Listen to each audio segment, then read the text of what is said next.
memang kita ingin memikirkan bagaimana kita untuk membuang limbah itu nanti bisa kita konsultasikan dengan DLH setempat. Saya masih belum memahami Pak, sebenarnya jenis-jenis limbah air itu seperti apa sih? Mulai dari yang masih belum berbahaya sampai yang paling berbahaya. Ada nggak Pak jenis-jenisnya? Tidak ada dampak sama sekali, artinya air limbah yang dikelola itu efluennya itu tidak ada perubahan sama sekali gitu loh Pak. Kayak Pertek ini rata-rata sih bisa ada yang sampai 100-an Pak, sekitar 100 jutaan. 100 juta. Halo jagoan, selamat datang di Jagoin UKM. Jago bisnisnya, ngalir cuannya. Oke, sekarang ketemu dengan saya Robi Iskan yang hari ini akan dampingi teman-teman untuk mendapatkan edukasi apapun itu, kita kupas tuntas mengenai bagaimana insight yang bisa kalian dapatkan selaku owner bisnis ataupun pelaku usaha. Dan saya hari ini didampingi oleh salah satu orang hebat juga dan yang sudah berpengalaman lama terutama dalam pengelolaan limbah air nih teman-teman. Karena seperti yang kita tahu bahwa pelaku UKM pasti sering banget mengalami ataupun mungkin kalian juga pelaku bahwa ternyata rentan banget kalian untuk bisa menghasilkan limbah air gitu. Bahwa kita tahu bahwa limbah air ini juga sangat sulit untuk diatasi ataupun penanganannya mungkin kita kurang tahu, kurang paham seperti apa. Di sini kita akan diskusi lebih banyak, lebih jauh lagi mengenai pengelolaan limbah agar mungkin teman-teman yang di rumah sebagai pelaku UKM bisa teredukasi untuk bisnis-bisnis kalian ke depannya, seperti itu. Oke, di sini sudah bersama saya Bapak Agus Umar Yasin. Halo Pak. Halo. Bapak Agus adalah chairman dari IDWA, yaitu adalah Indonesian Water Associate, ya, ataupun asosiasi air Indonesia gitu ya. Di mana berperan untuk mewujudkan lingkungan yang lebih baik melalui perbaikan pengelolaan, ya, sistem pengelolaan dan juga pengolahan air bersih dan juga air limbah. Oke Pak, boleh diperkenalkan diri lebih jauh dan idwanya ke teman-teman UKM di sini.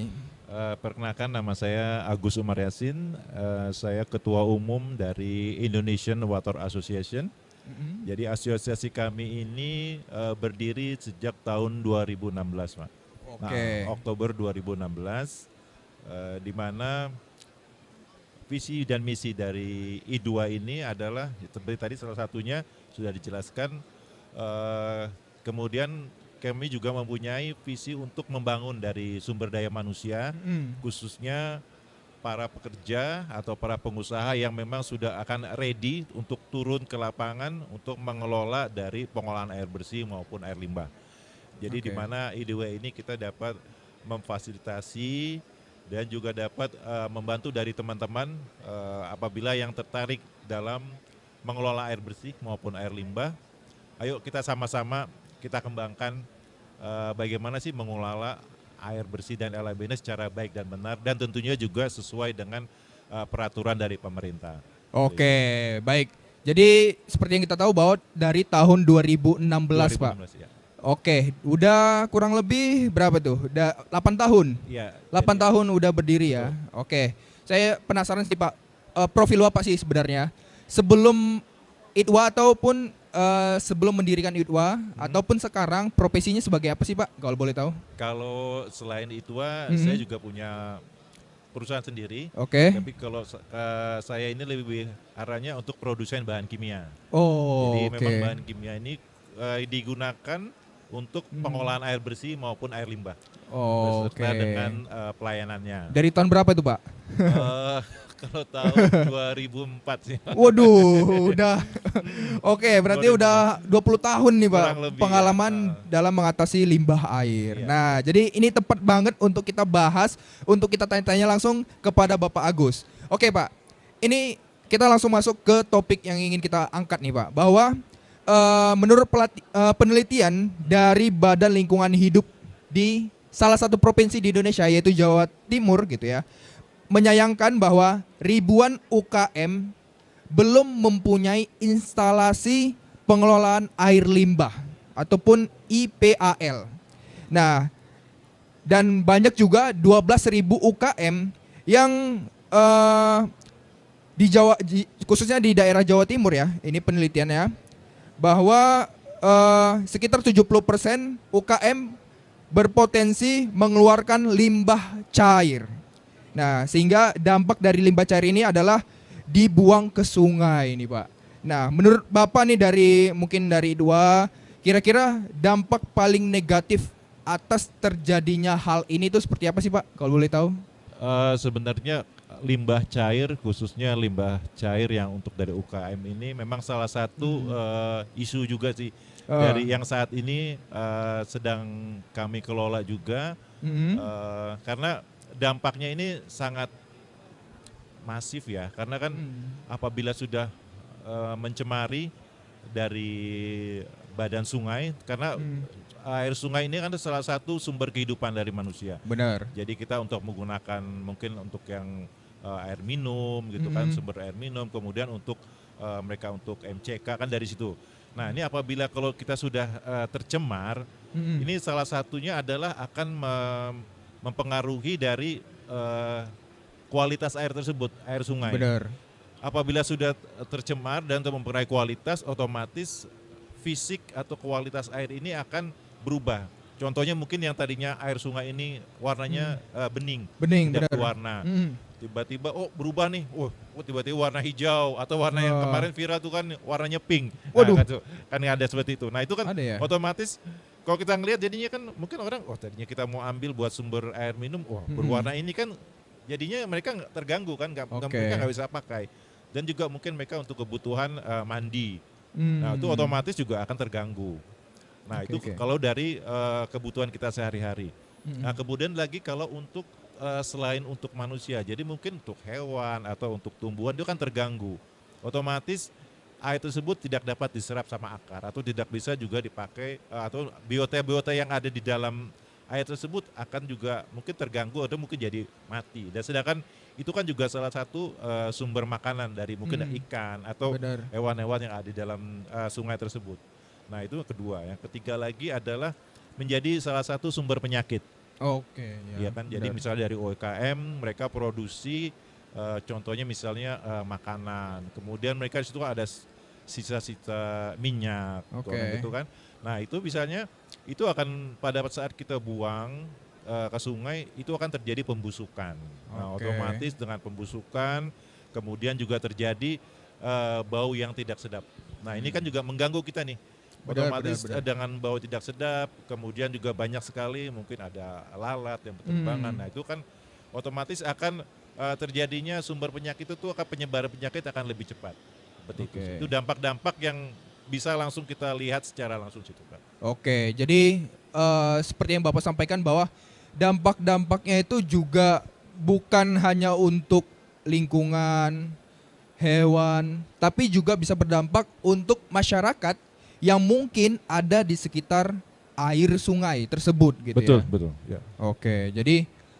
Jadi teman-teman itu berikutlah dampak negatif yang bisa dihasilkan ataupun yang bisa nyata gitu ketika teman-teman tidak tepat untuk membuang air limbahnya ke sungai gitu.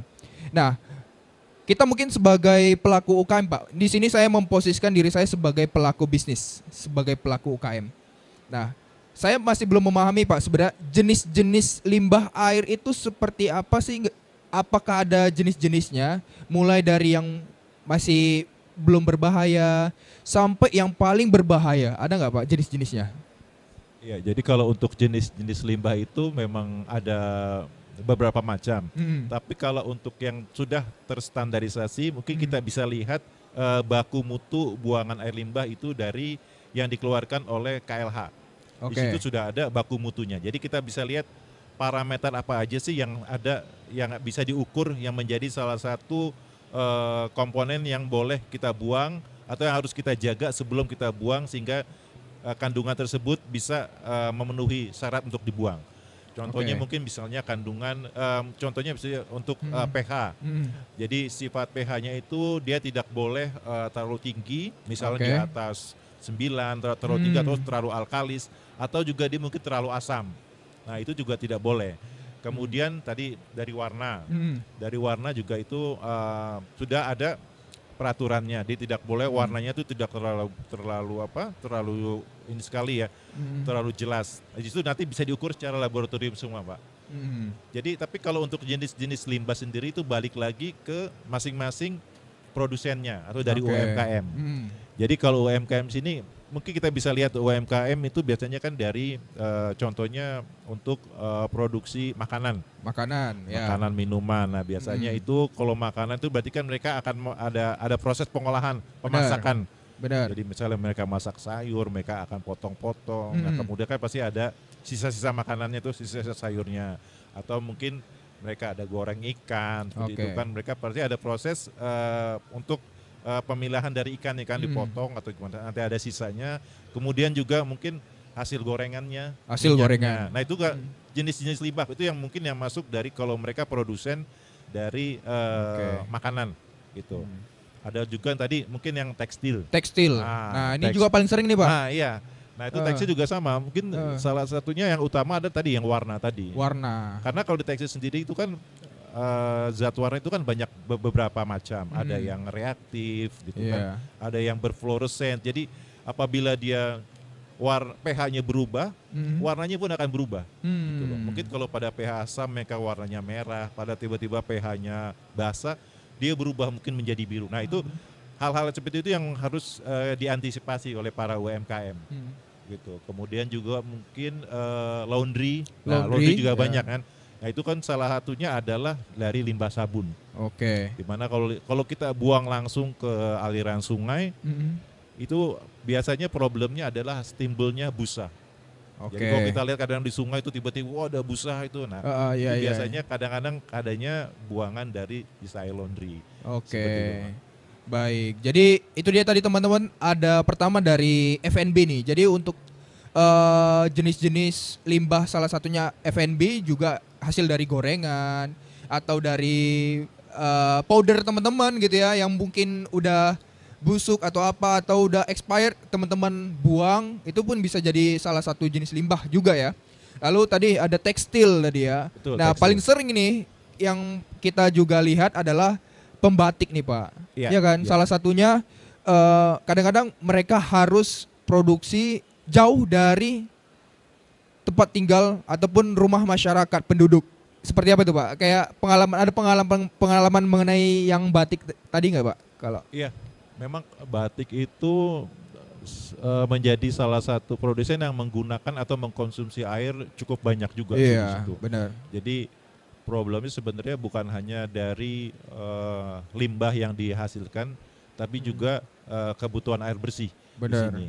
Itu juga mesti jadi salah satu isu juga untuk para produsen batik.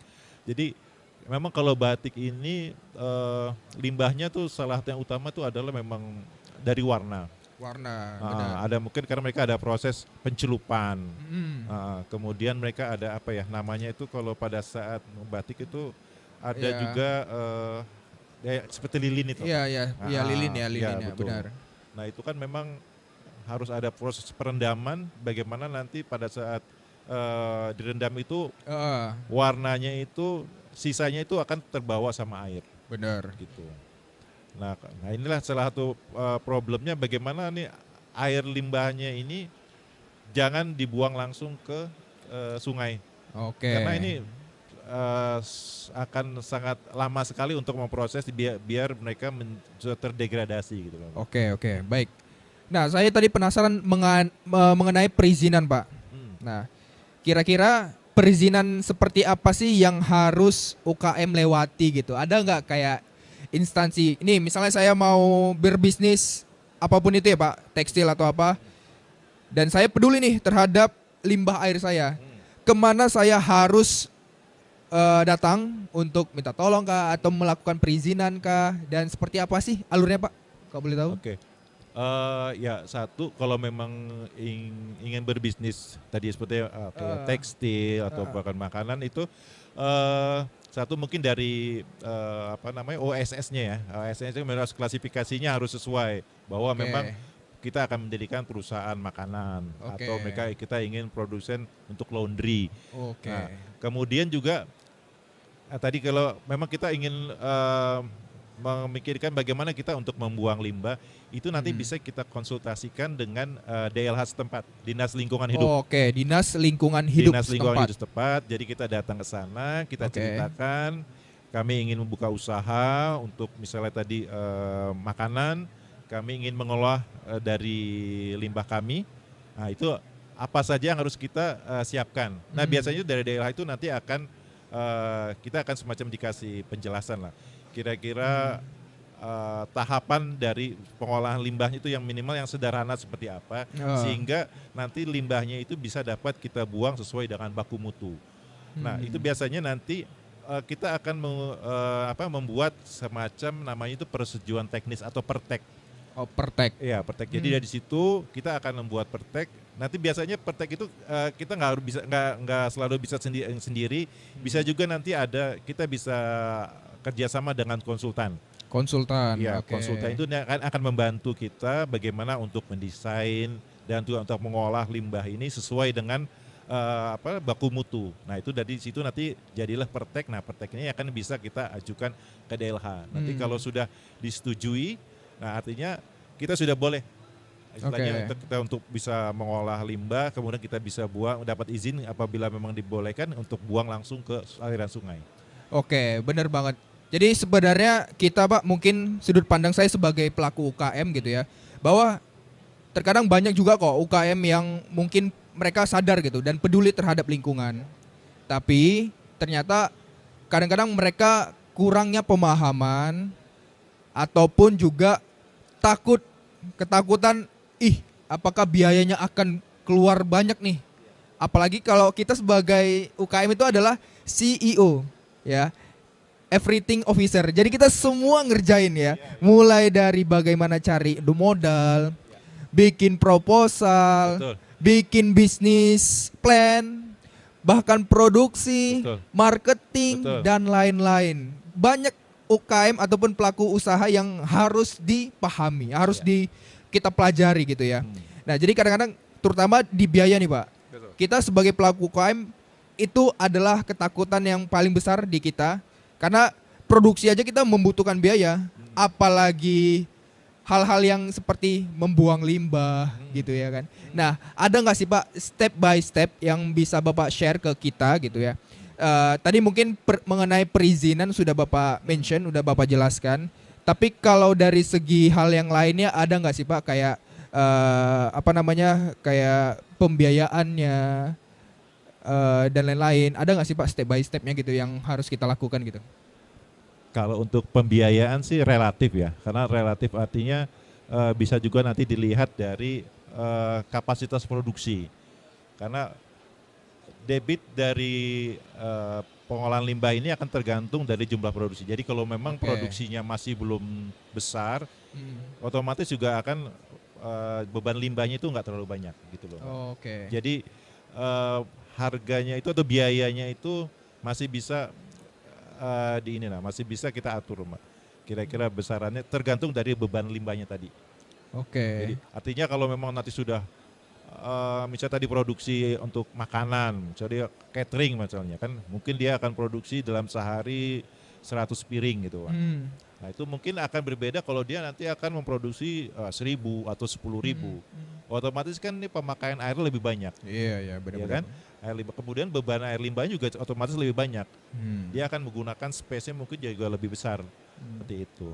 Dan juga akan efluennya pun juga akan mempengaruhi. Jadi biaya sebenarnya sih akan mengikuti dari beban itunya. Kalau range-nya Pak gitu, misalnya kayak kita mungkin perusahaan yang kayak laundry tadi gitu, ada nggak range harga yang harus kita punya gitu untuk mengolah limbah kita? Sebenarnya kalau kayak pertek ini rata-rata sih bisa ada yang sampai 100-an, Mbak, sekitar 100 jutaan. Ini itu untuk perusahaan-perusahaan yang skala besar tapi ya? Kecil, Pak. Kecil? Bukan UMKM ya, kecil ya. Kan ada di bawahnya lagi. Ya, jadi itu. Waduh. Tapi baik lagi Pak, itu memang harus sesuai dengan ininya lagi. Dia punya kapasitas produksinya. Siap. Nah, tapi sebenarnya kalau saya boleh saran, sebenarnya kita jangan melihat dari biaya pembuatan dari pertek ini. Tapi pikirkan resiko. Bagaimana kalau kita tidak mengurus pertek dari awal. Jadi banyak juga kejadian yang sering dari teman-teman asosiasi alami adalah yang mereka baru minta tolong kepada teman-teman yang konsultan ini kalau sudah kejadian. Jadi artinya sudah ditemukan suatu pencemaran sungai oleh DLH. Nah itu biasanya itu biaya akan lebih mahal. Kan lebih baik kita mencegah daripada mengobati. Kan seperti itu. Itu justru yang lebih mahal. Karena sudah ketahuan kita buang limbah sembarangan, udah dapat warning dari DLH. Nah itu punishment-nya nggak main-main gitu loh. Karena sudah nggak main-main. Jadi itu dan kita sudah akan diberikan semacam deadline. Ini harus selesai ini pada waktu sekian gitu. Nah itu biaya jauh lebih mahal. Gitu Pak. Nah tadi mengenai pengalaman Bapak, ada nggak sih pengalaman menarik yang Bapak alami sendiri ataupun teman-teman yang ada di asosiasi, pengalaman mungkin yang tadi terjadinya tiba-tiba dia nggak, awalnya pengusaha ini ya dia nggak terlalu peduli terhadap limbah, tapi ternyata dia diberi peringatan. Ada nggak sih Pak kasus-kasus seperti itu Pak? Contoh pengalaman sih. Bapak nih. Banyak sih. Boleh diceritain nggak Pak? Ya mungkin ini salah satu pengalaman yang sudah pernah saya alami. Jadi ada satu perusahaan juga skala kecil, dia itu produksinya kalau nggak salah waktu lem ya, dia produksi lem. Jadi kami diundang ke sana, Pak, kami punya produksi ini, kami ingin mengolah limbah, bagaimana bisa agar limbahnya ini bisa dibuang ke aliran sungai. Jadi ya balik lagi mereka itu terbentur dengan cost-nya, dengan biayanya. Nah kemudian mereka minta bantuan dari kami untuk mendesain. Nah cuman yang ada di sini ada yang menarik adalah pada saat kami mendesain, mereka tidak mengikuti desain atau pekerjaan yang kita tawarkan. Jadi mereka hanya membaca, desain seperti ini, akhirnya mereka membuat sendiri. Jadi mereka buat baknya mereka kerjakan sendiri, panggil tukang sendiri, ngakali sendiri berarti. Betul, itu artinya Pak. Jadi pasang pipa sendiri gitu kan ini. Pak, Bapak harus pakai blowernya ukuran sekian-sekian. Mereka punya di gudangnya itu ada bekas apa nggak tahu, mereka create lagi, dapatlah yang penting ada keluar udara dari kayak akuarium gitu Pak. Nah itu yang penting ada gitu. Ya memang akhirnya jadi gitu. Cuman akhirnya setelah dioperasikan tidak ada dampak sama sekali. Artinya air limbah yang dikelola itu efluennya itu tidak ada perubahan sama sekali gitu loh Pak. Ya artinya harus ada perhitungan. Desain ini kan juga harus dihitung juga skala benar, disesuaikan dengan jenis limbahnya seperti itu loh. Jadinya memang sebenarnya nggak main-main gitu Pak. Harus ada perhitungan yang tepat seperti itu, disesuaikan dengan karakteristik limbahnya biar bisa sesuai baku mutu seperti itu Pak. Kalau kita nih mau belajar, mau tahu lebih jauh mengenai pengelolaan limbah, ada nggak sih Pak tempat pelatihan atau konsultasi? Harus kemana sih kami gitu sebagai pelaku UKM gitu? Ya kalau untuk yang mudahnya memang datang ke DLH setempat ya. Dinas Lingkungan Hidup setempat. Biasanya mereka tuh mempunyai program-program untuk sosialisasi. Misalnya apabila kalau KLH itu kan mereka sering mengeluarkan peraturan-peraturan mengenai lingkungan hidup. Nah biasanya mereka selalu mengadakan sosialisasi ke masing-masing daerah. Itu biasanya diundang lah biasanya para pengusaha untuk mendapatkan atau mendengarkan sosialisasi mengenai perubahan mengenai peraturan mengenai lingkungan. Di situ kemudian juga kadang-kadang mereka mengadakan workshop. Ada juga workshop juga bagaimana untuk mengelola air atau juga selain air ada udara dan macam-macam situ Pak. Itu dari DLH. Kemudian yang kedua mungkin bisa bergabung dengan beberapa komunitas. Karena kan kalau saya lihat sebenarnya banyak komunitas atau perkumpulan yang memang mereka bergerak atau mereka tertarik kepada lingkungan. Banyak sekali di sini. Mungkin selain yang ada di di Jakarta, mungkin juga untuk di daerah-daerah juga ada. Jadi ada juga yang mereka tuh perkumpulan yang mereka tertarik terhadap kelestarian sungai. Oke. Itu ada juga yang mereka tertarik atau untuk memang mereka asosiasi ini untuk mengelola dari sampah gitu. Nah kebetulan kalau seperti yang saya ini untuk asosiasi air memang kita bergerak untuk bagaimana pengelolaan air bersih dan air limbah ini secara baik dan benar seperti itu. Oke, jadi teman-teman banyak jalan yang bisa kalian tempuh untuk mungkin menggali ilmu ya terkait pengelolaan limbah air bersih ataupun air limbah tadi ya. Nah, jadi pertama tadi dari DLH ya, Dinas Lingkungan Hidup setempat teman-teman berada gitu ya. Lalu bisa join juga komunitas-komunitas yang terkait pengelola limbah yang peduli terhadap lingkungan. Atau bisa juga join ke asosiasinya Pak Idwa, Pak Agus ya, Idwa gitu ya. Nah, jadi terkait regulasi nih Pak. Ya. Kalau mengenai I2-nya tersendiri, apa sih Pak mungkin yang program-program yang dimiliki I2 yang berkaitan dengan pengusaha, pelaku usaha, ataupun program-program yang kolaborasi dengan pemerintah, ada nggak sih Pak? Oh iya, jadi kalau I2A ini kami adalah memang non-profit organization Pak. Jadi kami berdiri sendiri dengan inisiasi kami sendiri, kemudian member kami ini memang dari berbagai kalangan, jadi mulai mereka pelaku industri atau juga mereka pemilik perusahaan, kemudian juga ada individu atau profesional, kemudian juga membernya dari instansi pemerintah, kemudian juga dari akademisi, jadi mahasiswa, dosen, dan juga para peneliti. Itu mereka juga banyak bergabung yang mempunyai satu kesamaan yaitu tertarik kepada pengelolaan air bersih dan air limbah. Gitu. Baik, itu Pak sekian mungkin diskusi kita hari ini. Dan untuk teman-teman sekali lagi kalau mau informasi lebih lanjut kita tuh bisa lihat informasi I2 di mana sih Pak? Ada websitenya, Instagramnya? Ada. Kami ada websitenya dari idwa.org.id. Kemudian juga ada di medsos, kita ada juga di IG, ada juga di Facebook atau di LinkedIn. Gitu. Jadi kalau mau lihat kegiatan-kegiatan I2A apa aja sih? Itu kita selalu upload di sana, Pak. Gitu. Baik. Jadi itu teman-teman kalau mau kepoin ya mengenai I2 boleh tadi kunjungi websitenya dan juga Instagramnya dan juga boleh tanya-tanya apapun ya untuk kalian. Ada juga tempat-tempat konsultasi Pak. DM boleh aja, boleh DM ya. Boleh ya. Jadi untuk teman-teman khusus para penonton kita di Getty Media yang mau konsultasi boleh nanti DM aja Instagramnya, nanti setidaknya teman-teman dapat jawabannya apa yang mungkin kalian penasaran kayak gitu ya. Baik. Terima kasih Pak Agus atas diskusi kita hari ini. Nggak terasa udah setengah jam juga ya. Jadi untuk teman-teman terima kasih. Untuk kalian yang mau tahu informasi lebih lanjut lagi seputar dunia UKM agar kalian lebih jago lagi, boleh kalian silahkan tulis topik lainnya di kolom komentar. Dan jangan lupa juga untuk subscribe channel YouTube-nya Getty Media dan follow Instagram kita @getty_media. Sampai ketemu lagi di konten berikutnya. Aku Robi Iskan, pamit undur diri. Assalamualaikum warahmatullahi wabarakatuh. Thank you teman-teman.